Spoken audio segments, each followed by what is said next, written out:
I was standing in my wedding dress when she walked through the door. Not the coordinator, not my maid of honor, not anyone who was supposed to be there. She was wearing red. Deep, deliberate red. Like she had chosen that color the way you choose a weapon. Carefully, intentionally, knowing exactly what it would do when people saw it. Her heels hit the marble floor with a sound like a countdown, each step measured, each step certain. She stopped 3 feet from me and looked at me the way you look at something that doesn't quite belong in the room it's standing in. Then she smiled. And she said, "I will never, for the rest of my living days, forget these words," she said. "Why not just marry someone else? There are plenty of men in this world for a woman like you." I didn't speak. I couldn't. Because in that moment, standing in my wedding dress with my veil pinned into my hair and white roses arranged in every corner of the room, I understood what I had spent 2 years refusing to understand. The man I loved was not coming.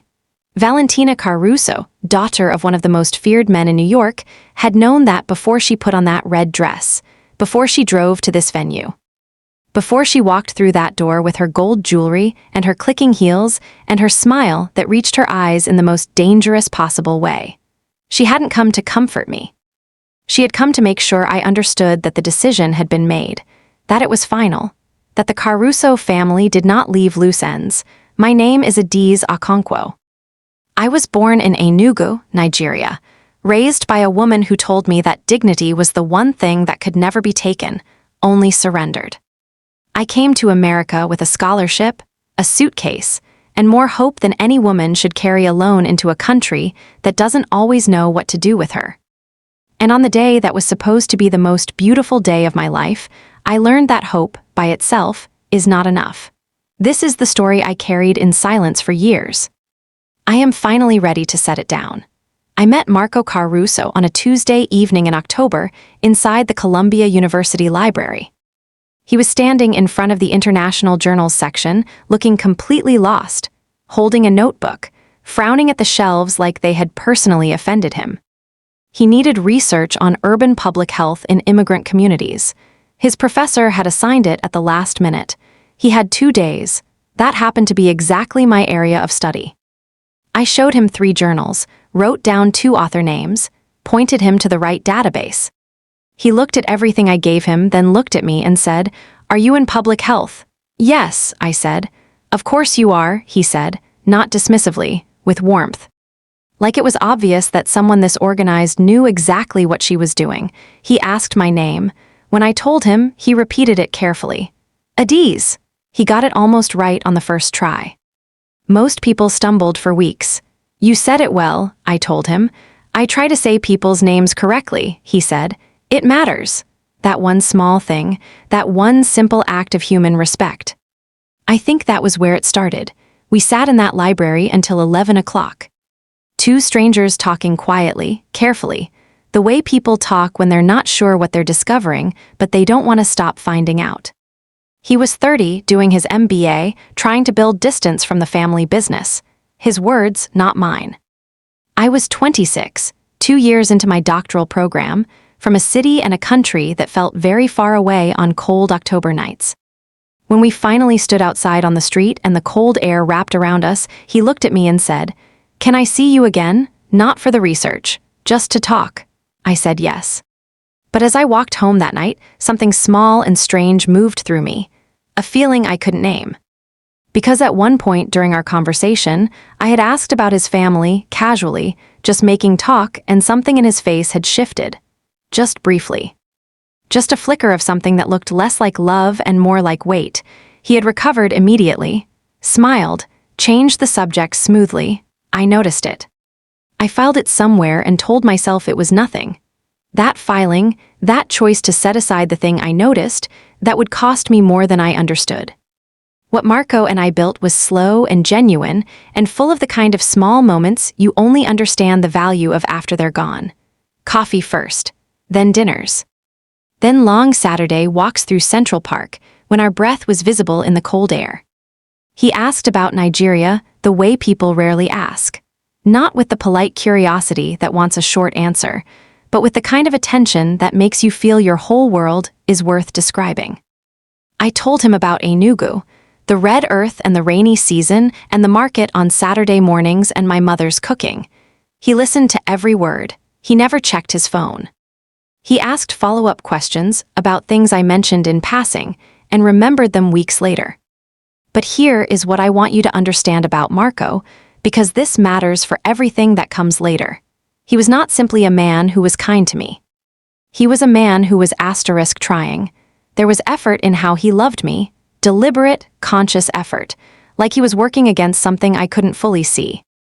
Once, 3 months in, I asked him directly, "Are you happy?" He looked at me and then he looked away, just briefly, toward the park path ahead of us, and then he looked back and said, "With you." Yes, completely. With you, not simply yes. With you, I heard the distinction. I didn't ask what he meant by drawing it. By spring, we were not pretending to be just friends. He held my hand on the street. He cooked for me, badly, enthusiastically, with tremendous confidence in dishes that needed significant improvement. We laughed about it. He introduced me to his university friends who were easy and warm with me. I loved him, honestly, completely. The way you love someone when you have been lonely in a foreign country and they make the loneliness stop. But love doesn't exist in a vacuum. It exists inside families, inside histories, inside names that mean things you don't know yet. And Marco's name meant something I was not prepared for. It was Ngozi who first said the name out loud in a way that made the air change. Ngozi had been in New York 7 years. She knew this city in layers I was still learning. One evening I mentioned Marco's last name without thinking, just casually, in passing, and she went completely still. "Caruso," she said. "Marco Caruso?" "Yes." She looked at me for a long moment, then, "Adaeze, be careful." "What do you mean?" She leaned forward. "I had a friend, a woman I knew from church, who worked as a bookkeeper for a business connected to that family. She left the job. She wouldn't say why exactly. She just said that the Caruso family does not let things go, that they make decisions about people's lives the way other people make decisions about furniture. Quietly, permanently. And without asking the furniture. I felt something cold move through me, then I pushed it away. I told myself Ngozi was being dramatic, that people exaggerated about wealthy families. That every powerful family in New York had rumors circling them like birds. But that phrase stayed with me at night. They make decisions about people's lives. I would wake at 2 in the morning with it sitting on my chest, and then I would remind myself that Marco was not his family, and I would go back to sleep. I was wrong to dismiss it, but I was not yet ready to know how wrong. Marco had been delaying the family introduction for months. I assumed nervousness. I understood nervousness. When he finally drove us to the house in Brooklyn, a large stone house on a quiet street where the neighbors seemed to keep their eyes carefully pointed inward, I realized the delay had not been nervousness at all. It had been dread. I felt it in his body in the car. His hands were completely still on the steering wheel. Not relaxed, still in the particular way of someone who has decided to stop allowing any outward movement that could be read. The lightness he always carried had left him entirely. He was a different man 2 blocks from his father's house. Marco's mother, Lucia, met us at the door. Silver hair, careful eyes, a smile that was technically correct in every visible way and emotionally absent in every way that mattered. "Marco has told us about you," she said. She did not say what he had told them. The house was heavy, dark wood, expensive paintings that looked joyless, everything designed to make you aware of the power living inside those walls. Silvio Caruso was waiting in the dining room. He was a broad man, heavy-shouldered, the kind of face that had spent decades being absolutely certain of its own authority. He stood when we entered and looked at me for approximately 4 seconds with eyes that assessed, cataloged, and concluded before his hand extended for a handshake. His hand was enormous, dry. Perfectly steady, he said, "Welcome," one word, delivered the way you stamp a document, a formality completed, not a greeting offered. Dinner began. Lucia asked careful questions about my studies, my country, my scholarship timeline. She collected my answers with the expression of someone filing information rather than enjoying a conversation. Silvio said almost nothing for the first 30 minutes. Then Marco mentioned, gently, that my research focused on health infrastructure in Nigerian communities. Silvio set down his wine glass and looked at Marco with an expression I could not fully read.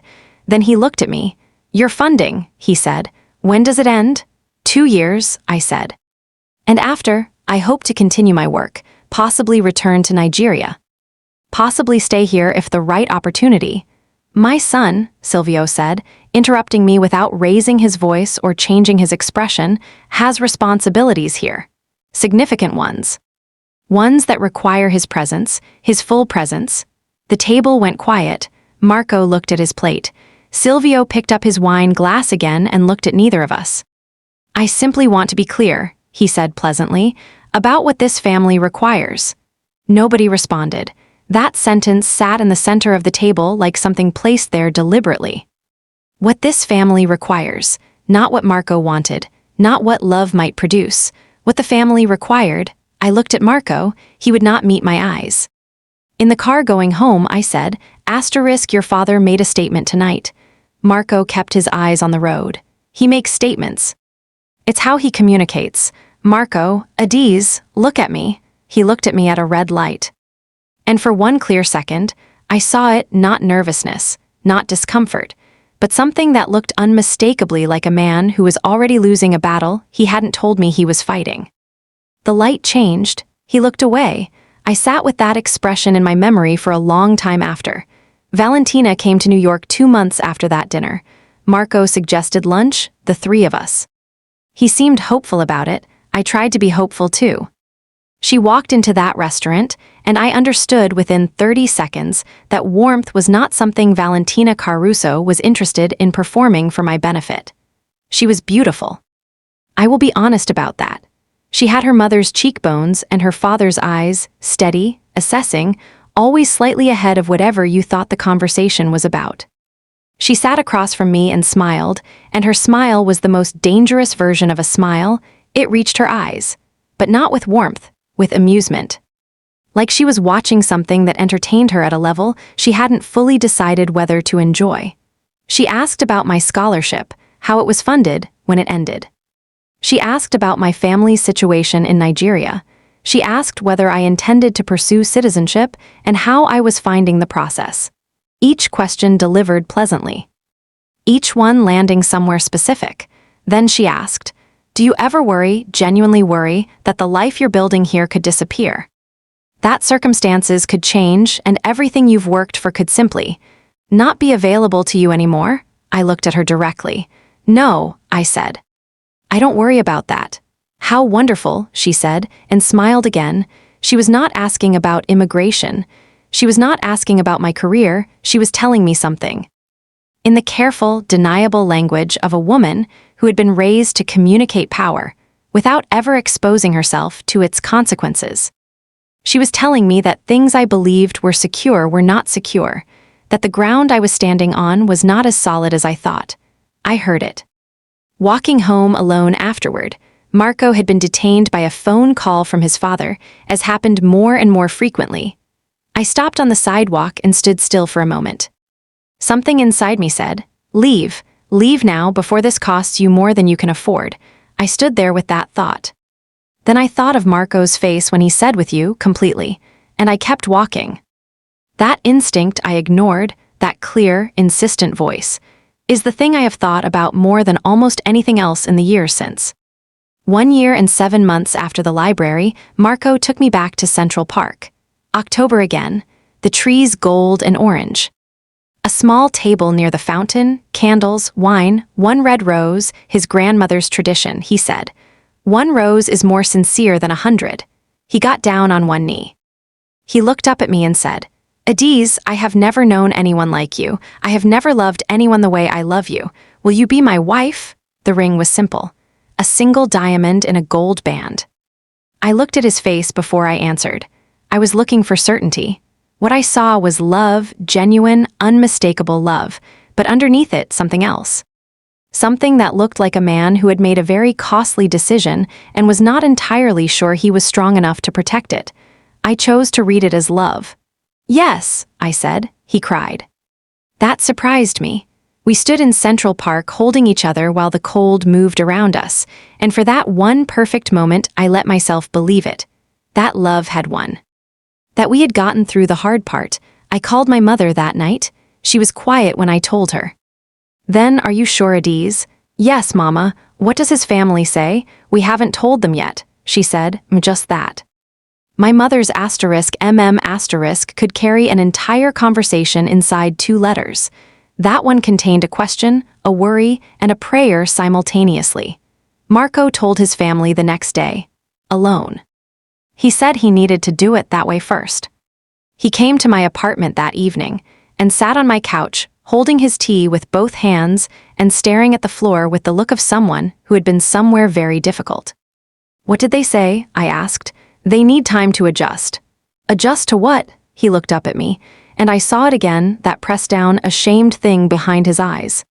"To the idea," he said quietly. "Just the idea." I didn't push further. I told myself time was something we had. I was wrong about that too. The engagement period was supposed to be joyful. Instead, it was the most quietly suffocating 8 months of my life. Silvio Caruso never raised his voice at me. He never threatened me directly. He was far too practiced for anything that visible. What he did was control the environment. Marco's schedule, Marco's obligations, the weight of what Marco owed the family, and what the family expected in return. In the first month of our engagement, Marco was summoned to his father's office 3 times. Long meetings. Marco came home from each one quieter than he'd been before. In the second month, the family dinners resumed. I was invited to some. At each one, Silvio was polite and distant. Lucia asked careful questions. Valentina watched me with those eyes. And then came the night everything almost broke before the wedding. I arrived early to one of those dinners. I could hear voices from the dining room. Valentina's voice, precise and low. "She is never going to fit into what this family is, Marco. You understand that. She comes from a different world. Her world is, it's not this." Marco's voice, quieter. "I love her, Valentina." "Love," she said.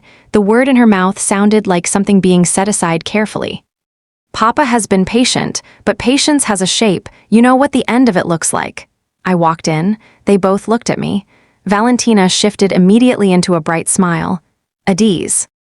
We were just talking about venue options for the wedding." She was an extraordinary liar. I smiled back. I sat down.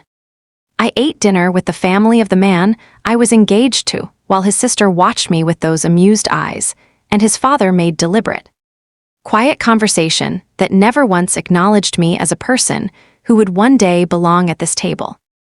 That night, I lay awake until 3 in the morning. I thought about calling the whole thing off. I genuinely thought about it.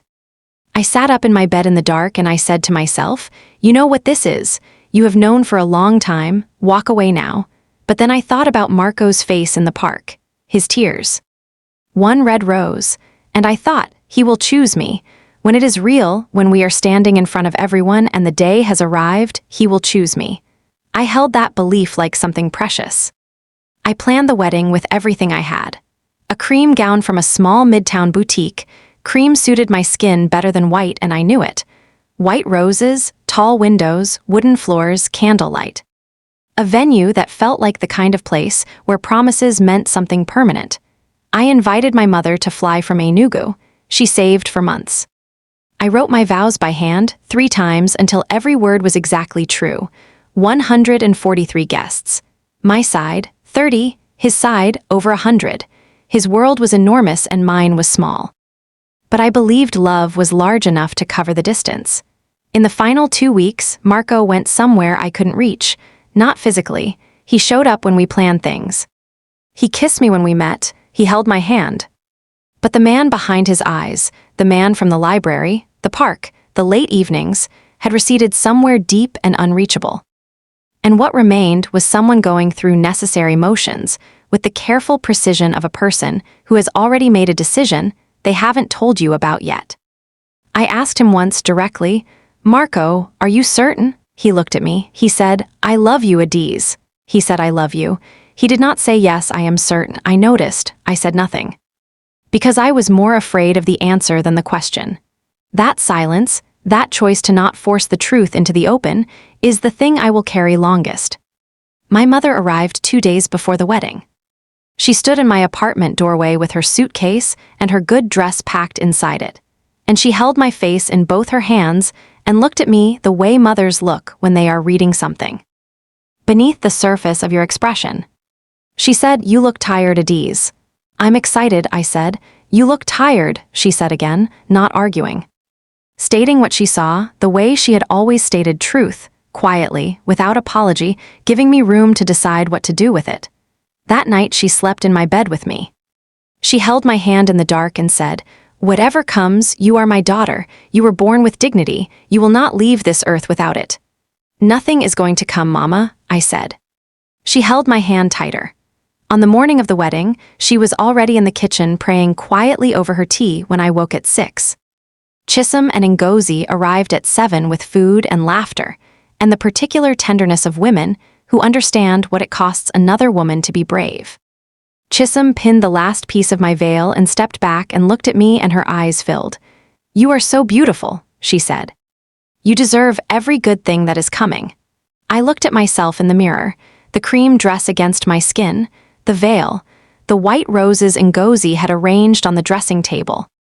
For one clear, uncomplicated moment, I felt like a woman standing exactly where she was supposed to be. Then the wedding coordinator knocked. We arrived at the venue at noon. The ceremony was at 2. I could hear the guests arriving, the soft murmur of people finding seats, the gentle orchestral music drifting from the main hall. 143 people settling into chairs, waiting. My mother sat beside me and held my hand. At 1:30, the coordinator came in. Marco had not yet arrived. "Very normal for grooms," she said carefully. "Nothing to worry about," I nodded. At 1:45, still nothing. I felt my mother's hand tight. At 1:52, the coordinator came back. She looked at me with the controlled expression of a professional managing a situation she had not been trained for and did not want a name. She said, "Asterisk, his phone isn't being answered." "I've reached the best man." She stopped. "Tell me directly," I said. My voice was steady. I do not know even now where that steadiness came from. "Just say it," she said very quietly. "The groom will not be coming today." The room went completely silent. My mother made a sound, barely audible. Like something leaving her body that she hadn't meant to release, I stood up. I walked to the window. I looked down at the street below, ordinary people walking. A taxi. A child with a red balloon. The entire world going about its business, unchanged, unbothered, completely unaware that mine had just collapsed. I stood there for a long time. Then I heard the door open. And I heard the heels. I turned slowly. Valentina Caruso stood in the doorway of my bridal room in a red dress, deep red, deliberate. She had chosen it the way her family chose everything, to communicate power before a single word was spoken. She was alone, no apology on her face, no discomfort. No visible weight in what she was standing inside of. My mother rose from her chair. Chisholm and Ngozi went very still. Valentina looked at me. "He asked me to come." "He couldn't come himself." "He asked you," I said. "He's not strong with these conversations, he never has been." The coordinator had stepped out, it was only us. My women and this woman in red. "Where is he?" I asked. "He's with his family," she said, and the word family in her mouth was a boundary being drawn, a door being closed. Family asterisk meant a place I had never been allowed to enter and would never enter now. "You need to leave," Chisholm said, hard and clear. Valentina looked at Chisholm with the patient authority of someone who had never been required to take another person's anger seriously. Then she looked back at me. "I came because I thought you deserved a person delivering this, not a letter, not silence, a person." "You call this deserving," I said. "I call this honesty," she said. My father made a decision. There is a woman from our community, a family my father committed to long before you entered Marco's life, and that arrangement has been honored. Marco knew. He believed he could change it. He could not. "He could not," I repeated. "He is a Caruso," she said, as though that explained everything. As though a family name was a complete and sufficient answer to a woman standing abandoned in her wedding dress. Then she looked at me, and I want you to understand that her voice was not cruel when she said it. It was almost gentle. which made it devastatingly worse, she said. You are remarkable. Genuinely. But why not marry someone else? You are young, educated, you have. Stop. My voice came out very quietly, but something inside it made her stop completely. I looked at her. Not with the anger that destroys itself in its own burning. With the kind of clarity that cuts clean and leaves a mark that lasts. I said, you came here in red to a wedding I planned with everything I had. You came in that dress to make sure I understood who has power in this room. I see what you did. I see why you did it. She was watching me carefully now, but I need you to look at something, I said. Look at this dress. Look at my mother who flew from Nigeria and saved for months to be in that chair. Look at the flowers and the words I wrote and the people sitting in that hall who came because they believed in something real. And understand this. My voice did not shake. Not once. I am not less. I was never less. Your father looked at me and saw something that didn't belong in his world. And that conclusion tells you everything about the size of his world and nothing about my value. Marco chose his family over his courage. That is his poverty, not mine. Valentina stood completely still. The amusement was gone from her face. For the first time since I had met her, she looked like a woman without armor. Just a woman, standing in a room, hearing something she could not argue with. She said so quietly I nearly missed it. I know, just that, 2 words. Then she turned and walked out. Her heels echoed down the hallway, grew smaller, disappeared. And then there was only silence. And in that silence, my mother crossed the room and put her arms around me, and I let myself fully, completely, break. The coordinator managed it with quiet grace. She told the guests there had been a development, apologized for the inconvenience, directed people toward the exits. But venues have thin walls. By the time I was ready to leave, everyone in that hall already knew. I thought about the back exit. I genuinely considered it, disappearing quietly. Letting the day dissolve without having to walk through all of that. Then I heard my mother's voice from the night before. You were born with dignity. You will not leave this earth without it. I walked through that hall in my wedding dress, head up, not performing courage, not making a statement. Simply refusing to let this be the moment I became smaller than what had been done to me. The hall was almost empty, but not quite. A few guests still gathering coats, exchanging quiet words. I felt their eyes before I saw their faces, colleagues who looked at me with soft, pained expressions, a few of Marco's friends who looked at the floor. One woman I didn't know who stared openly, then looked away. I walked the full length of that hall. My mother walked beside me, Chisholm on my other side, Ngozi behind me. 4 women moving forward. When we reached the door and the afternoon air came in cool and clear, I stopped for one moment, one breath. I looked at the ordinary street below, then I walked out. The days after are harder to describe than the day itself. The day itself had the terrible clarity of catastrophe, everything sharp, immediate, demanding to be moved through. The days after were formless and gray, with no edges to hold. I woke each morning, and for 3 seconds before memory arrived, I was simply a woman waking up. Then it returned. And those 3 seconds of normalcy made the remembering worse each time. My mother stayed 3 weeks beyond her ticket. She did not try to fix it or make meaning of it. She simply stayed. She made food, she sat beside me. She was present the way only mothers can be, not solving, just refusing to leave. I thought about Marco constantly. About the specific texture of how he had looked at me in that library. How he had said my name and gotten it almost right.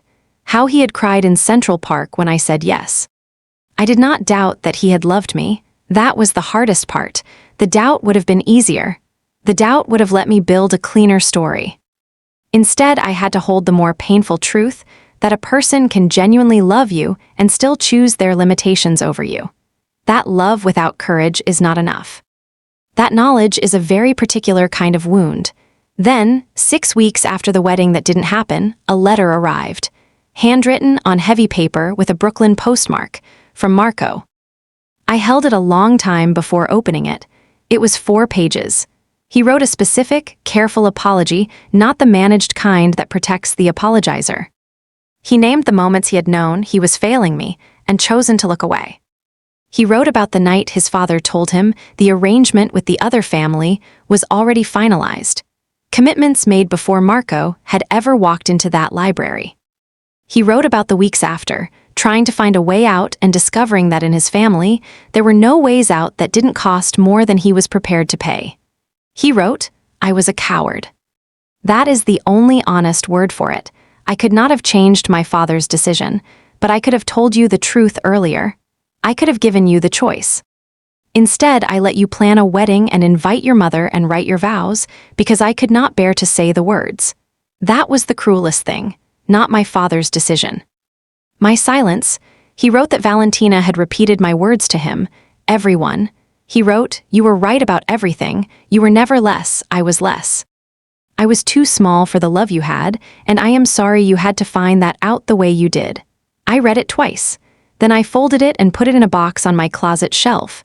His apology was sincere.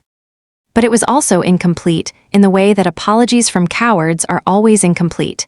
He understood what he had done, but not quite what it had cost. He got the facts right and missed the full weight. I accepted it anyway, in my own heart, quietly. Not because it erased anything, but because carrying bitterness toward him would have been one more wound I didn't choose and didn't deserve. I did not write back. Some apologies deserve to be received and folded away. Some words, once said, are enough, and the kindest response is the dignity of your silence. When my mother flew home, she sat across from me at breakfast on her last morning and held my face in her hands. She said, "You are not the woman who was left at the altar, Adaeze. That happened to you, but it is not who you are. I know, Mama, your grandmother survived things that broke others. You come from women who know how to outlast pain." She was not telling me to give up on New York. She was not telling me my life there was finished. She was telling me that my roots were intact even when my branches were broken. That she would be there when I was ready to come home, and she would be there if I chose to stay. I went back to my research in the 4th month. I sat in that same library, the same shelves, the same quiet, and I opened my notebooks and began again, not dramatically, not heroically. One page at a time. My supervisor said, "This research matters. Real people, real communities, real lives, I need you to finish it." He said it without emotion as an assessment, which somehow made it more powerful than comfort would have been. I needed to be needed in a way that had nothing to do with love or approval or belonging to the right family. That turned out to be deeply, unexpectedly healing. Sleep returned slowly. The 3 seconds of normalcy before memory arrived each morning stretched to 10, then 30, then eventually it was simply waking up, ordinary, uncomplicated. Without the crash that had followed for so long. Small things began to matter again. Winter light through library windows, Saturday mornings on my street, tea made exactly as I liked it, Chisholm making me laugh so suddenly I spilled something. Ngozi showing up with food when I hadn't asked. Small things are the architecture of an ordinary life. And an ordinary life in those months felt like the most generous gift I had not known I was allowed to want. One evening Ngozi said, "I need to say something." "Say it," I told her. "I should have pushed harder when you told me his name." I said, "Be careful, I should have said more." I had heard specific things about that family and I told myself it wasn't my place to interfere. "Ngozi," I said, "you cannot protect someone from their own choices." "I know. But I wanted you to know I wish I had tried harder." I looked at her. "You stayed, you showed up, you kept showing up, that is what mattered most." She looked away and blinked. Neither of us said anything for a moment.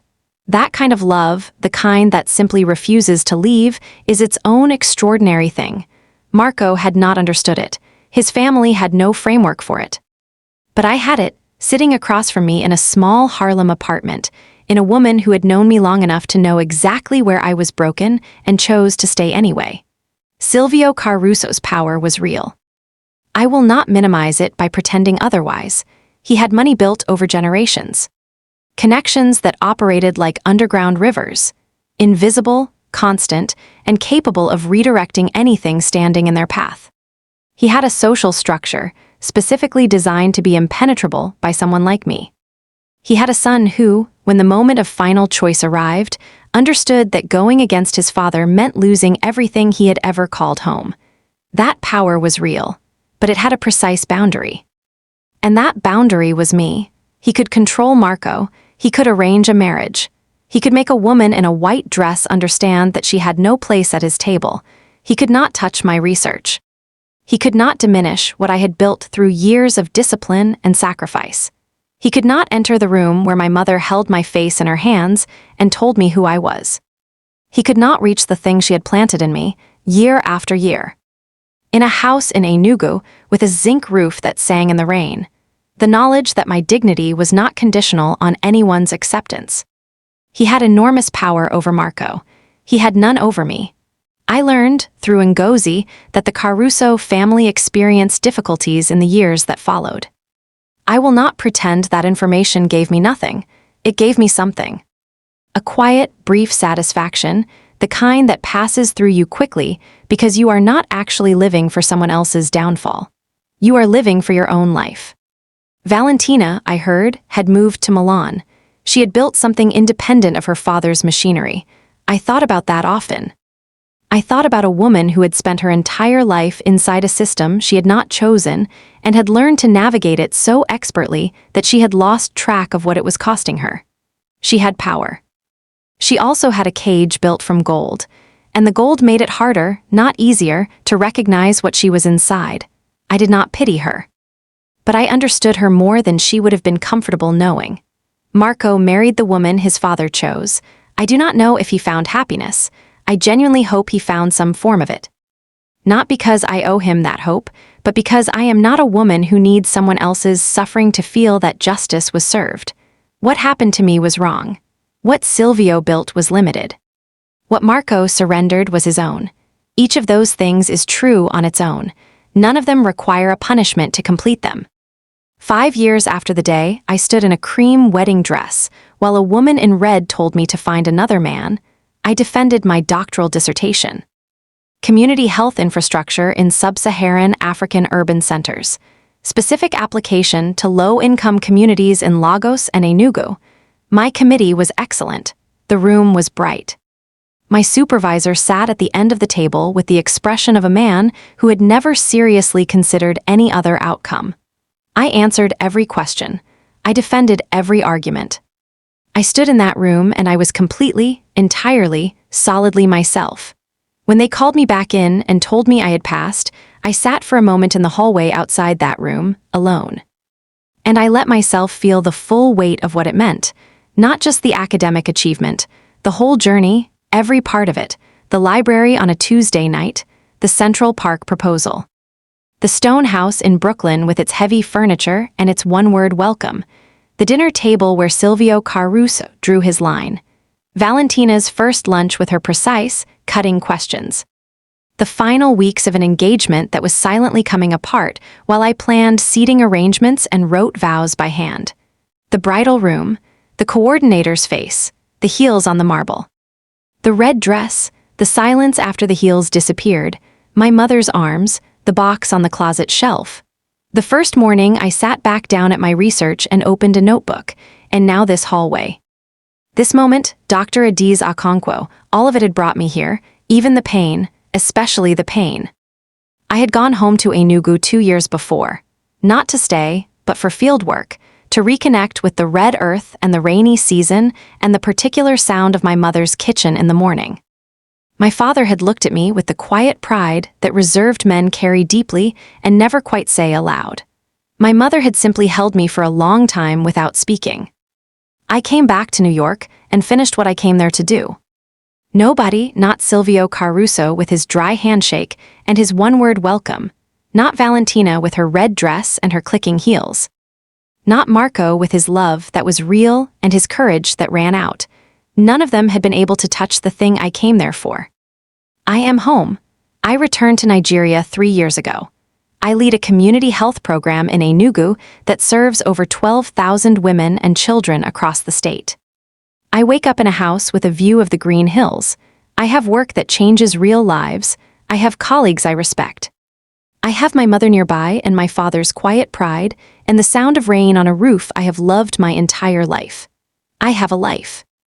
Not the life I planned on an October afternoon in Central Park with a ring on my finger and a man on his knee. A different life, built differently, from different materials.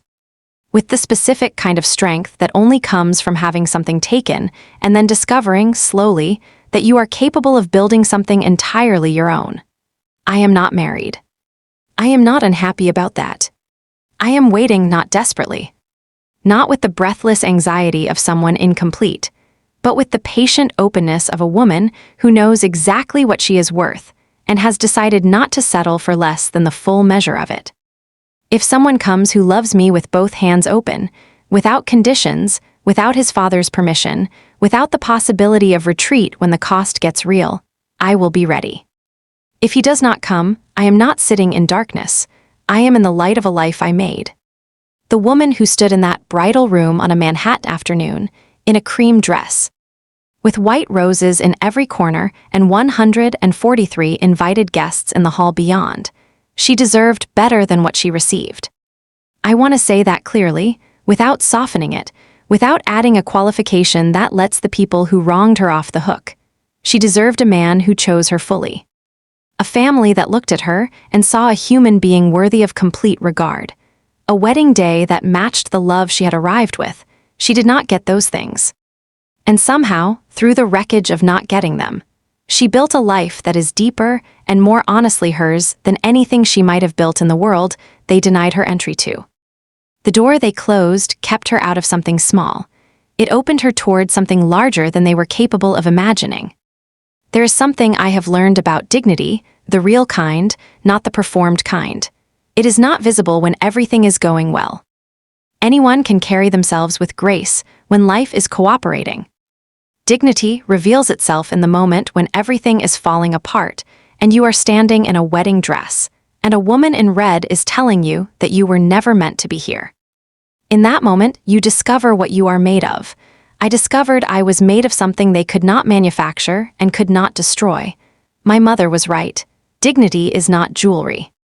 You cannot lose it, you can only give it away. I did not give it away, not that day, not in the years after, not once, to anyone listening who has been left. Who has been told, by the actions of people who should have known better, that you are not enough, that your love was accepted and then returned. That your presence was tolerated but never truly welcomed, that the door you knocked on with everything you had was always going to stay closed. You are not what they decided. You are not the version of yourself that existed in their limited imagination. You are the person who kept walking when the walking was the hardest thing in the world. You are the person who got up the next morning and the morning after that. You are the person who chose, even in the broken moments, not to become as small as the people who tried to diminish you. That survival is not a small thing, that is everything. My name is Adaeze Okonkwo, and I was never less. Thank you for listening to this story. If it meant something to you, there's more like it here. You're always welcome to come back for more.